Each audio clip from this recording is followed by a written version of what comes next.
예수님께서 정말 부활하신 걸까? 그런데 왜 사복음서에는 그 부활절을 서로 다르게 이야기하는 것일까? 예수님의 부활 사실은 믿을 만한 것인가? 여러 가지 의문들이 듭니다. 자, 먼저 우리 함께 그 당시로 돌아가 봅니다. 예수님께서 십자가에서 숨을 거두셨습니다.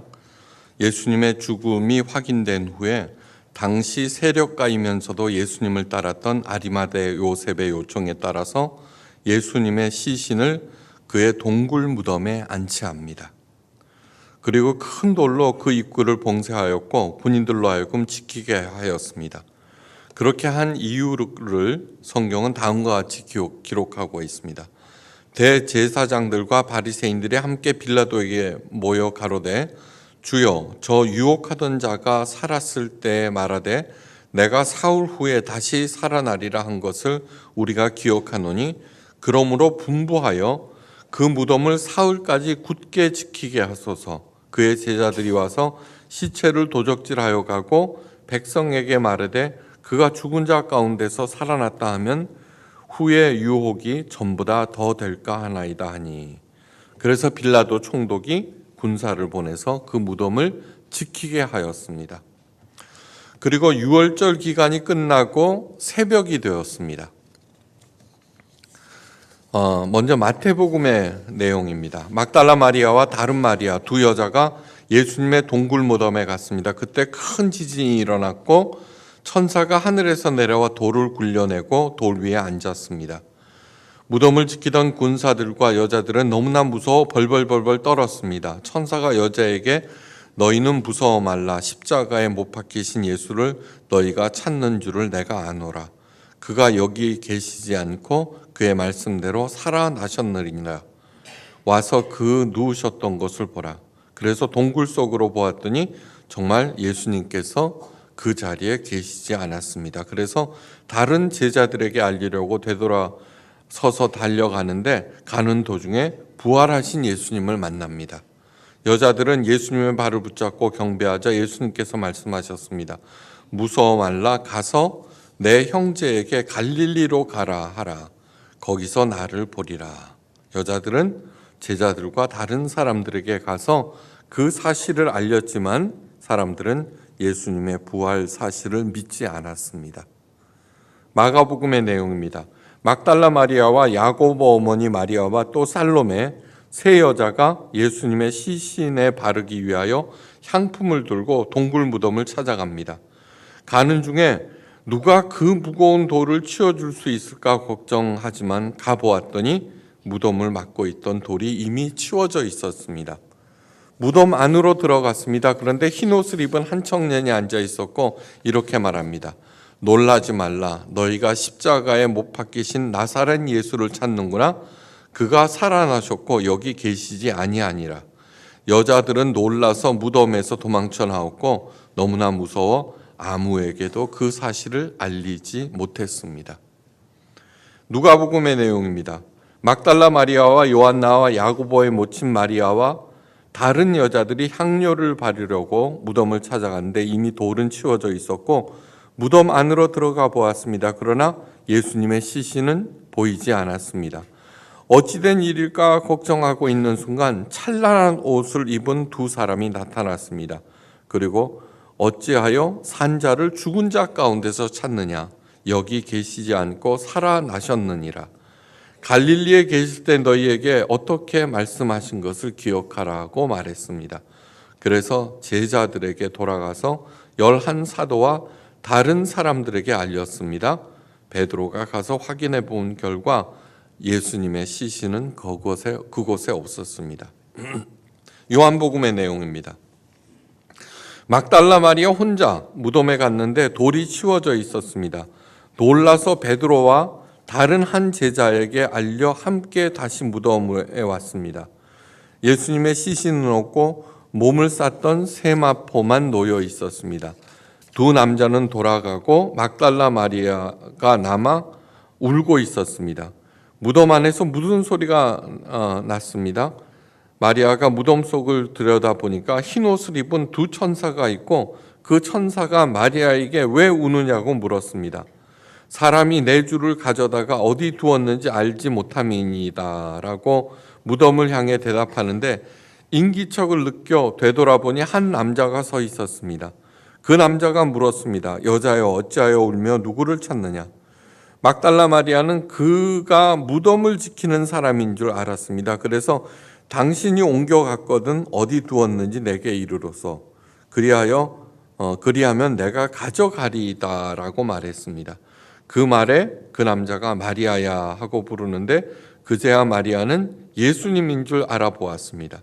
그렇게 부활하신 예수님을 만난 막달라 마리아가 한 걸음에 달려가서 제자들에게 알렸습니다. 그날 저녁 제자들이 모여있는 예루살렘의 한 장소에 부활하신 예수님께서 나타나셨습니다. 그날 일어났던 복음서의 기록들을 읽어보면 혼동스럽습니다. 여러 가지 의문이 듭니다. 그죠? 몇 사람의 여자가 간 거야? 도대체 여자들의 숫자는 왜 차이가 나는 거야? 돌이 어떻게 치워진 거야? 지진이 난 거야? 아니면 누가 치운 거야? 하여간 그렇습니다. 그런데 성경은 그에 대해서 아무런 답변도 주지 않습니다. 세상 사람들은 죽은 사람의 부활은 말도 안 되는 것으로 치부하고 경멸까지 합니다. 교인들 중에서도, 우리들 중에서도 예수님의 부활을 믿을 수 없다는 사람들도 많습니다. 또 나는 예수님의 부활을 믿어 그러면서도 각각의 믿음의 정도에 따라서 여러 부류로 나눌 수 있습니다. 하도 부활하셨다고 하니까 그렇겠거니 그렇게 생각하는 사람, 예수님께서 부활하셔야 우리도 부활하니까 당연히 믿어야지 하는 사람, 부활은 문자 그대로 믿는 것이 아니라 오늘의 삶의 영적 의미를 찾아야 한다고 생각하는 사람, 죽어서 천국 가서 영원히 산다는 것이 곧 부활을 의미한다는 사람, 심지어는 예수님은 잘 믿으면 죽었어도 나사로처럼 이 땅에서 다시 살아난다고 믿어서 시신을 땅에 묻지 않고 잘 모셔놓는 사람 등등, 특히 이단에서 이런 일 많이 하죠. 다양합니다. 여러분들은 어떤 부류에 속하십니까? 부활에 대해서 어떻게 생각하십니까? 2000년 동안 예수님의 부활을 여러 근거와 논리로 반박해왔고, 오늘도 미래도 기독교가 존재하는 한 그 공격은 계속될 것입니다. 그들의 주장은 대체로 두 가지입니다. 첫째는 예수님의 죽음을 너무나 안타까워한 나머지 제자들이 환상을 본 것이며, 그 증거가 바로 서로 다른 복음서의 내용이라는 것입니다. 그러니까 예수님께서 돌아가셨습니다. 그래서 여러 사람들이 가서 이렇게 봤는데 그거는 환상을 본 거기 때문에 각각 사람에 따라서 그 환상의 내용이 다르다. 그래서 복음서에 기록된 내용들이 서로 상반된다. 그럴듯하죠? 둘째, 당시 종교 지도자들이 염려한 대로 예수의 시체를 훔쳐가 놓고는 부활했다고 주장한다는 것입니다. 그런데 성경은 이에 대해서 어떤 설명도 하지 않습니다. 만약에 모든 사람들을 예수님의 부활을 믿게 하려는 의도가 있었다면 어떻게 했을까요? 가장 먼저 이렇게 서로 다르게 불일치하고 있는 내용들부터 정리했을 것입니다. 맞게 그 청문회 열듯이 해서. 그 다음에 또 하나는, 여자들은 좀 기분 나쁘겠지만 증인들로서, 부활의 증인들은 모두 여자들입니다. 부활의 증인들로서 여자를 내세우지 않았습니다. 당시에는 여자들의 증언은 법적 효력이 없었습니다. 그럼에도 여자들이 한 이야기들과 그들이 보고 들었던 내용들을 기록해 놓았습니다. 이것은 무엇이냐면 부활을 다른 사람들로 하여금 믿게 하려는 의도가 전혀 없었다는 얘기입니다. 믿을 테면 믿고 말 테면 말라는 얘기입니다.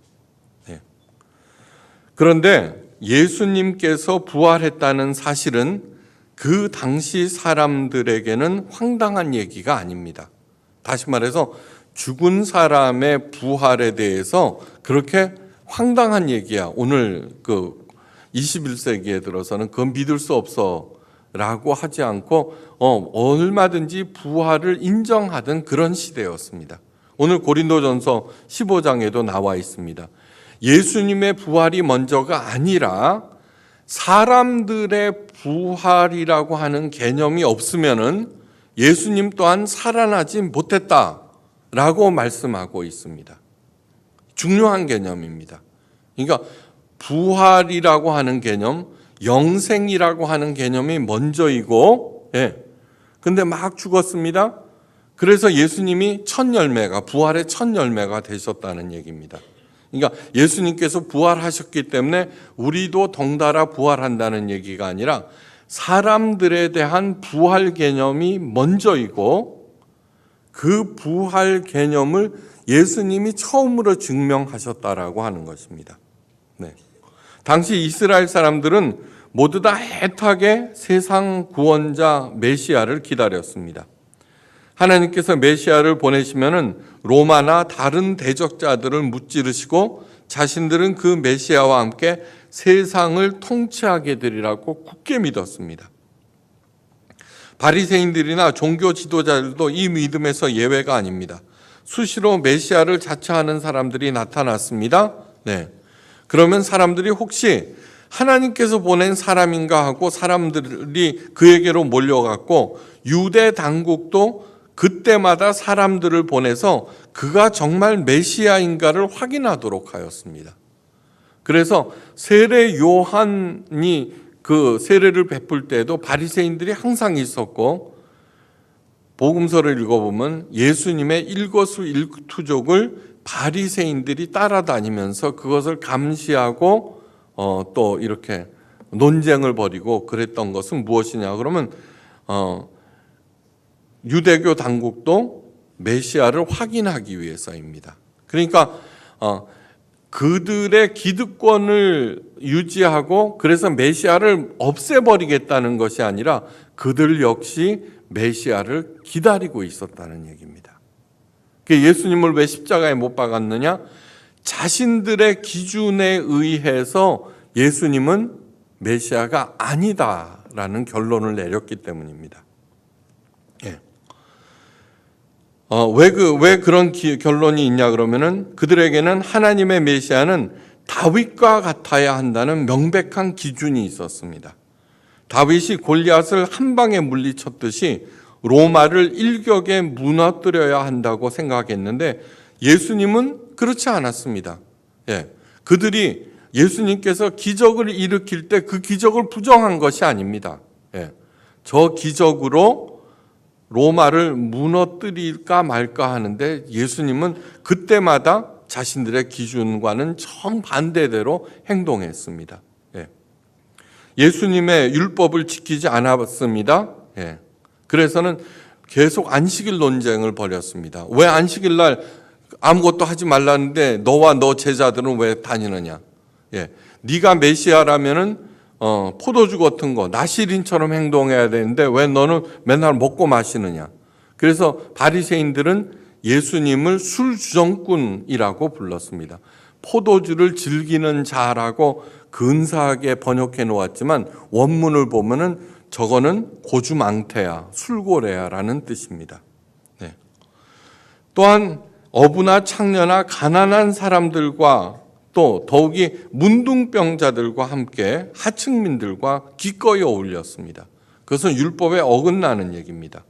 그래서 그들은 로마 당국으로 하여금 예수님을 십자가형으로 처단하도록 하였습니다.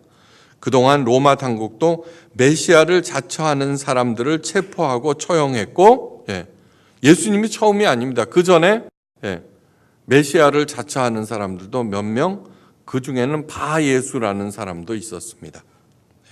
그래서 예수님도 처형해버린 것입니다. 그러면은 한동안 그 추종자들이 소란을 벌이다가 가라앉아 버렸습니다. 그런 일들을 이미 그 당시 사람들은 당국들은 다 경험하고 있었고 이제 예수님을 십자가에 못 박아 버렸으니까 곧 있으면은 잠잠해질 거라고 다 믿고 있었습니다. 다 믿고 있었습니다. 또한 당시 이스라엘 사람들은 사두개파를 제외하고는 전반적으로 부활을 믿었습니다. 그래서 헤롯 왕조차도 예수님의 소문을 듣고서는 이는 세례 요한이라, 저가 죽은 자 가운데서 살아났으니 그러므로 이런 권능이 그 속에서 운동하는도다.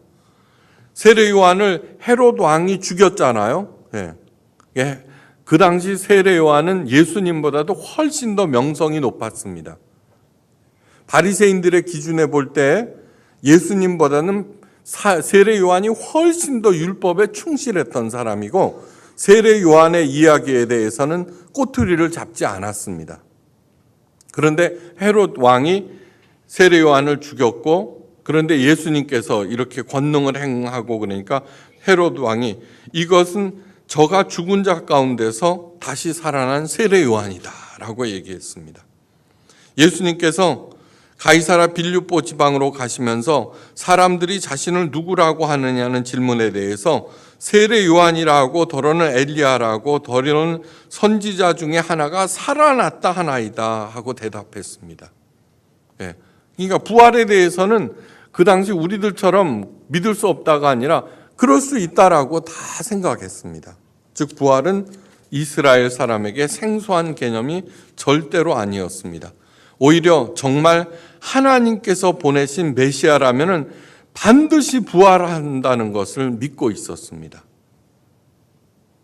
복음서를 이해하기 위해서는 그 당시 문화로, 그 다음에 가치관으로 돌아가서 읽어야 됩니다.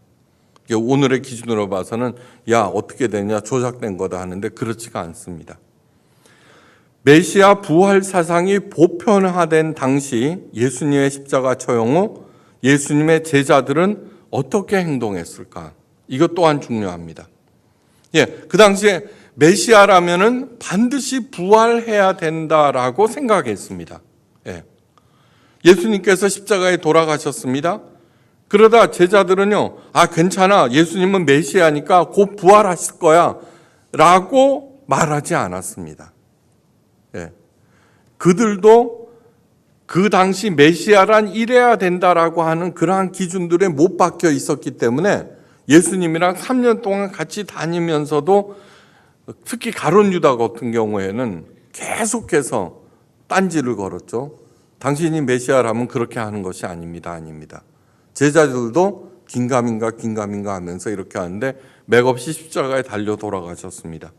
저렇게 힘 한 번 못 쓰고 맥없이 돌아가시는 것을 보면은 예수님은 메시아가 아니었구나라고 예외 없이 생각했습니다. 그 전에도 메시아를 자처하는 사람들이 있었고 그들이 처형되는 것을 제자들도 보았습니다. 그렇기 때문에 예수님도 그 중에 한 사람일 거다라고 생각했던 것입니다. 다시 말해서 예수님도 혹시나 했는데 뭐요? 역시나구나. 그래서 도망가 버린 것입니다. 그런데 안식일로 첫 새벽에 예수님의 무덤을 찾아갔던 여자들도 혹시 예수님께서 부활하셨나 해서 찾은 것이 아닙니다. 그러니까 예수님께서 3일 후에 내가 부활하리라 많은 얘기들을 하셨는데 그것을 귀담아 듣지 않았다는 것입니다. 그들은 예수님의 시신의 발을 향품을 준비하고 갔습니다. 그러니까 살아나셨다는 생각은 한 번도 해본 적이 없습니다. 오히려 이제 돌아가셨으니까 그 냄새 날 거니까 향품을 바르러. 예수님의 죽음을 기정사실로 받아들였고, 기정사실로 받아들였다는 것은 뭐예요? 예수님은 메시아가 아니다라고 생각했다는 거와 동일. 뭔 얘기를 드리는지 아시겠어요? 죄송해요. 좀 쉽게 얘기해야 되는데, 그러니까 향품을 준비했다는 것은 예수님의 죽음을 기정사실로 받아들였다는 것이고, 그는 메시아가 아니다. 왜냐하면 메시아는 반드시 부활해야 되니까.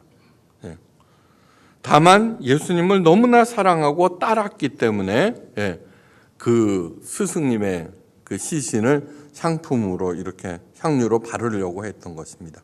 그런데 예수님이 부활하신 것입니다. 예수님의 부활을 직접 목격한 여자들은 놀랬고 그 사실을 전해 들은 사람은 너무나 놀라서 믿지 못했습니다. 그들이 놀란 것은 죽은 사람이 부활했다는 사실이 아니라 예수님이 메시아라는 사실에 놀란 것입니다. 무슨 말인지 아시겠죠? 그죠? 네. 이것이 예수님 부활 사건의 핵심 포인트입니다. 그러니까 우리처럼 야 죽은 사람이 어떻게 부활해? 그렇게 생각하지 않았습니다. 메시아라면은 반드시 부활하는데 자기네들이 바리새인이건 제자들이건 누구든지 메시아라고 생각하지 않은 사람이 부활했다는데 놀라버린 것입니다. 21세기에 사는 우리들은 죽은 사람의 부활 사실 여부에 매달려 있지만 예수님이 정말 부활했느냐 아니냐의 논쟁에 빠져 있는 한 예수님을 살리신 하나님의 깊은 뜻을 알 길이 없습니다. 예수님께서 분명히 말씀하셨습니다. 악인은 형벌에, 의인은 영생에 들어가리라. 악인은 영벌에, 영원한 벌에, 의인은 영생에 들어가리라. 마태복음 25장 46절 말씀. 부활을 믿지 않는다고 지옥에, 부활을 믿는다고 천국에 들어가는 것이 아니라, 잘 들으셔야 됩니다. 믿음 여부에 관계없이 모두 다 영원히 산다는 것입니다. 만약에 내가 지은 죄로 인해서 지옥 간다, 그리고 끝난다, 그러면은 저는 얼마든지 죄를 지을 것인데 그 지옥에서의 형벌이 영원하다는 것입니다. 지금 누구는 감옥에 안 가려고 막 발버둥치죠. 그런데 그것이 영원하다는 얘기입니다. 다시 말해서 영생이 곧 부활이죠. 영원히 사는 것이 중요한 것이 아니라 그러므로 어떻게 사느냐 하는 것이 중요합니다. 어떻게 사느냐. 우리들은 부활신, 그러면 모든 사람들이 종교를 무병장수 부귀영화를 꿈꾸면서 믿고 있잖아요. 그러니까 기독교는 전혀 다른 차원의 얘기입니다. 부활을 우리들만 믿고 있을까요? 아니요. 이집트 사람들이 믿고 있던 10가지 재앙을 내리셨잖아요. 하나님께서. 그 10가지 재앙은 곧 그들이 믿고 있던 신들에 대한 하나님의 징벌입니다. 그것을 통하여서 너희들이 그것을 믿고 있지만 그것이 얼마나 무기력한 것인지 또는 그것들이 얼마나 너희들에게 해로운 것인지 하나님께서 10가지 재앙으로 보여주신 것입니다. 그 중에 개구리 재앙이라는 것이 있습니다. 개구리가 바로 이집트 사람들이 믿고 있던 부활신입니다. 헥트. 다 죽은 것 같더니 봄이 되니까 막 나오거든요. 와글와글 나오거든요. 그죠? 그래서 헥트는 부활과 다산의 신으로 섬겼습니다. 그러니까 그런 차원에서 예수님을 믿는다면은 정말 웃기는 얘기입니다. 걱정하지 마십시오. 다 영원히 사니까. 뭐 믿거나 말거나 다 영원히 삽니다. 그냥. 그러니까 굳이 이렇게 주일날 나와서 고생할 필요가 없습니다. 그러니까 다시 말해서 영원히 오래 사느냐 하는 것이 중요한 것이 아니라 어떻게 사는 것이 중요한가 하는 것입니다. 그런데 예수님의 부활을 직접 목격한 제자들과 사람들이 갑자기 변해버렸습니다. 갑자기. 그러니까 부활신앙을 진짜로 믿느냐, 제대로 올바로 믿느냐, 그러면 그 사람이 변해버립니다. 그래서 부활 신앙을 계속 얘기하는 것입니다. 무병장수, 오래 살고 영원히 살고 하는 그런 차원에서 하는 것은 개구리 신 섬기는 게 훨 낫습니다. 편하고. 완전히 다른 사람이 됩니다. 목격한 내용들을 정리하고 말고 할 생각조차 하지 않았습니다. 이거를 빨리 사람들로 하여금 믿게 해야 돼. 예수 잘 믿으면 부활한대. 영원히 산대. 그런 생각이 전혀 없었습니다. 저마다 거리로 달려가서 예수님은 부활하셨고 라고 하는 이야기를 통해서 그것을 얘기를 듣는 사람들은 예수님이 메시아구나라고 인정하게 된다는 얘기입니다. 그가 다시 살아났기 때문에. 메시아는, 하나님의 구원자는 반드시 다시 살아난다고 약속하셨기 때문에. 그리고 세상의 구원자라고 외치기 시작했습니다. 그리고 자기네들이 생각하지 못한 메시아 아니에요. 아니야, 저렇게 하면 아니야 라고 했는데 그가 부활함으로, 그래서 예수님의 가르침에 대해서 다시 생각해 보는 것입니다. 왜냐하면 구원자께서 이 세상에서 구원받는 방법을 가르쳐 주셨기 때문에. 그리고 나온 것이 복음서들입니다. 그동안 벌벌 떨었던 로마도, 종교 당국도 전혀 두렵지 않게 되었습니다. 또 무엇을 먹을까, 무엇을 입을까 전혀 걱정하지 않게 되었습니다. 자신들이 가지고 있는 것들을 기꺼이 나누기 시작했습니다. 가난도, 또 소외도, 병도, 외로움도 전혀 두렵지 않게 되었습니다. 억울함도 원통함도 더 이상 문제가 되지 않았습니다. 뭐 죽일 테면 죽여라. 너그러워졌습니다. 깊어졌습니다. 시기, 질투, 초조함, 시시함, 불의, 간사함, 권모, 술수 모두 사라져버렸습니다. 죽음 앞에서는 오히려 이들은 기뻐했습니다. 이들의 변화의 원천은 뭐냐 하면은 죽은 자의 부활이 아니라 예수님 자체입니다. 그 예수님과의 관계에서 생긴 것입니다. 다시 말씀드립니다.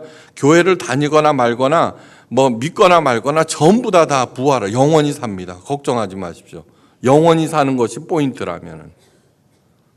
사도 바울이 말합니다. 우리는 십자가에 못 박힌 그리스도를 전하니 유대인들에게는 거리끼는 것이요 이방인들에게는 미련한 것이로되 부르심을 입은 자들에게는 그리스도는 하나님의 능력이요 하나님의 지혜니라. 고린도전서 1장 23절에서 24절. 자, 예수님께서 저주의 십자가에 달리셨습니다. 유대인의 관점에서 보면 그거는 거리끼는 것입니다.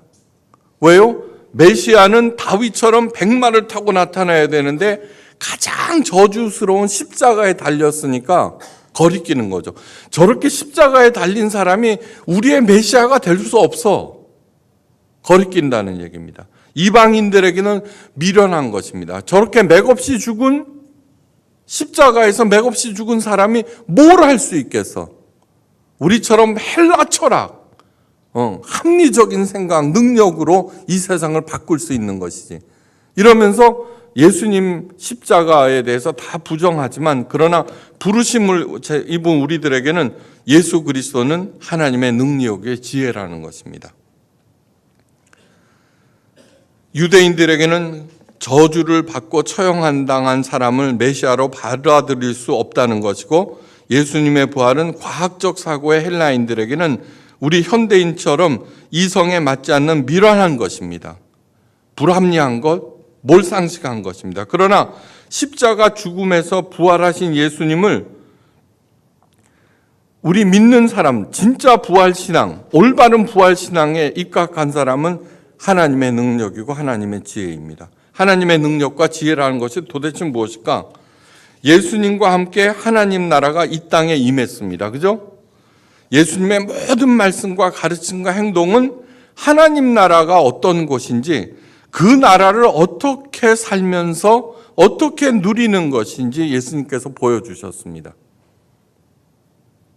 그래서 예수님의 부활을 본 제자들이 그렇게 바뀌어버린 것입니다. 그 구체적인 내용들을 성경을 통해서, 특히 산상수훈을 통해서 배우고 있습니다. 자, 산상수훈의 관점에서 보면은 예수님의 말씀은 다음과 같은 것입니다. 가난한 자는 복이 있나니, 그렇게 하신 산상수훈. 그러니까 예수님의 모든 가르침은 뭐예요? 하나님 나라를 어떻게 살아가야 하는 것인지, 그 다음에 하나님 나라를 비록 땅을 딛고 있는 이 땅에서 어떻게 누릴 수 있는 것인지. 그렇기 때문에 그것이 하나님의 능력이요 하나님의 지혜입니다. 이 땅에서는 어떻게 돼요? 위정자들의 눈치를 보고 센 사람 곁에 빌붙고, 제가 이렇게 뻔뻔스러운 것도 부활신앙을 믿기 때문입니다. 무슨 소리인지 아시겠어요? 내가 어떤 상태, 어떤 상황에서 태어났든지 이미 내 안에는 하나님의 복으로 가득하단다. 금수저라고, 흙수저라고 좌절할 필요 없다. 너는 밟히고 차이는 시시한 존재가 절대로 아니라 하나님의 가장 사랑스럽고 자랑스러운 자녀요, 세상에 없어서는 안 될 밝은 빛이고 소중한 소금이란다. 너는. 그러므로 사람을 수단으로 생각하지 말거라. 교인들을 교회 영업사원으로 생각하지 말라. 어떤 권사님은 그동안에 우리는 교회 앵벌이로 살아온 것 같아요. 그러더라고요. 그렇게 생각하지 말아라. 교인 한 사람 한 사람은 하나님께서 가장 소중히 여기는 하나님의 자녀로 알고 가장 그답게 하나님께서 만드신 세상에서 살도록 도와주거라. 어떤 수모를 당해도 억울해하지 말고 복수하려고 하지 말거라. 너에게 준 시간과 생명과 에너지를 부정적인 것에 탕진하지 말거라. 그런 것들은 다 사탄에게 놀아나는 것이란다. 너는 네 안에 있는 복을 극대화하여서 너보다 못한 사람들을 언제나 도우며 베풀며 살아라. 아무 걱정하지 말고 내가 가르쳐준 대로 살아라. 그러면은 너는 하나님의 능력과 지혜를 풍성히 발휘하고 경험하게 된단다. 그 소리입니다. 너는 살고 내 생명은 더욱 풍성하게 하기 위해서 예수님께서 오셨다고 말씀하세요. 구원은 죽어서 천국에 가는 것이 아닙니다. 예수님과 함께 이 땅에 임한 하나님 나라에서 다시 태어나는 것입니다. 하나님 나라에서 다시 태어난다는 것은 뭐 어떤 거냐 그러면, 자, 우리 애가 다시 태어났어. 그 얘기는 무슨 얘기예요? 그동안에 돈이 최고인 줄 알고 놀고 먹으려고 그랬는데 전혀 새로운 가치관과 전혀 새로운 인생관으로 살기 시작한 걸 보고 다시 태어났다라고 얘기합니다. 이제는 예수님의 가르침대로 내 가치관과 인생관을 정립해서 그것을 내가 산다는 얘기입니다. 어떤 반대도 고난도 역경 앞에서도 예수님의 가르침대로 신나게 당당하게 산다는 것. 부활은 과거의 신화가 아닙니다. 매일 누구나 경험해야 하는, 누려야 하는 승리의 일상입니다. 예수님의 부활은 이 땅에서 일어났습니다. 예수님의 가르침대로 사는 삶은 무슨 직업에 종사하든 반드시 성공하며 훗날 육체를 벗은 후 그 삶은 영광스러운 완성을 보게 됩니다. 그 복을 이 땅에서부터 누리게 하는 것이 바로 부활신앙의 관건입니다. 부활하신 예수님을 메시아로 모시고 그분의 가르침대로 어떤 상황에서도 열심히 당당하게 살아서 여러분들의 삶이 이 땅에서도 의미롭고 풍성하고 우리의 삶이 하나님 나라에까지 연결되기를 주의 이름으로 간절히 축원합니다. 기도하십니다. 이제 본성에 따라 움직이는 허접하고 열등한 의지를 버립니다. 그리고 주께서 가르쳐 주신 위대한 의지를 살겠습니다. 이제 그렇게 출발하는 모두 이미 그 위대한 의지가 현실이 되게 하옵소서. 어떠한 불의에도 타협하지 아니하고 권력 앞에서도 주눅들지 않고 당당하고 단단한 하나님의 자녀로서 많은 사람들에게 복을 나눠주는 복의 통로가 되게 하옵소서. 모든 말씀 우리 주 예수 그리스도의 크신 이름으로 간절히 기도하옵나이다. 아멘.